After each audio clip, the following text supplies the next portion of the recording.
ఓం శ్రీమాత్రే నమః.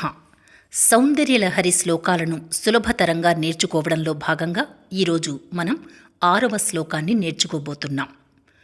మరి శ్లోకంలోకి వెళదామా?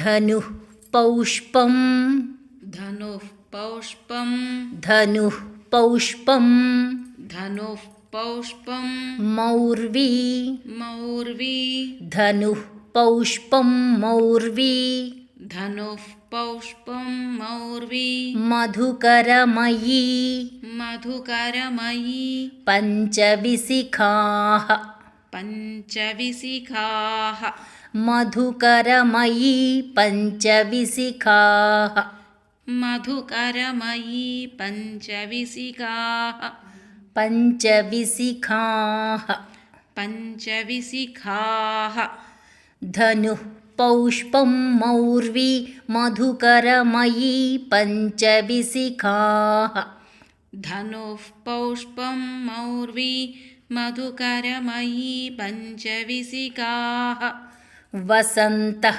సామంతో వసంతః సామంతో వసంతః సామంతో వసంతః సామంతో మలయమరు మలయమరు దాయోధనరథః దాయోధనరథః మలయమరు దాయోధనరథః మలయమరు దాయోధనరథః వసంతః సామంతో మలయమరు దాయోధనరథః వసంతః సామంతో మలయమరు దాయోధనరథః తథాప్యేకః తథాప్యేకః తథాప్యేకః తథాప్యేకః సర్వం సర్వం హిమగిరిసుతే హిమగిరిసుతే కామపి కృపాం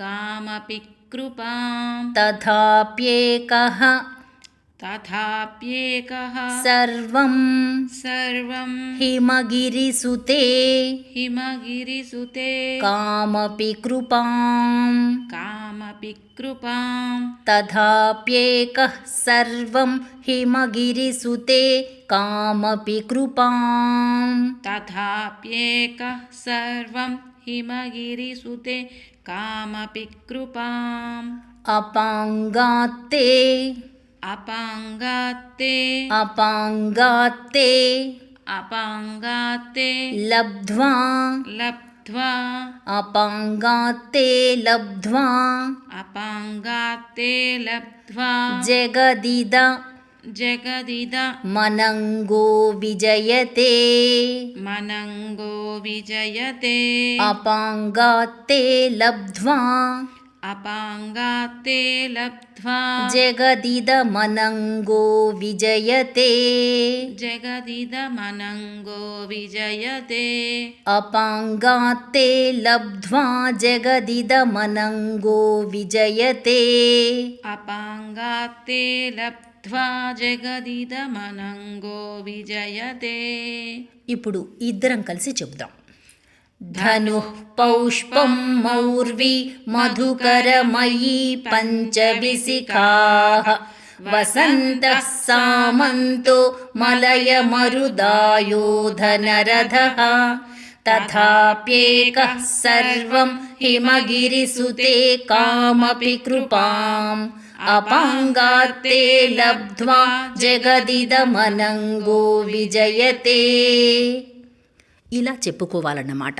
రేపు 7వ శ్లోకం గురించి తెలుసుకుందాం. అందాక సెలవు. ఓం శ్రీమాత్రే నమః.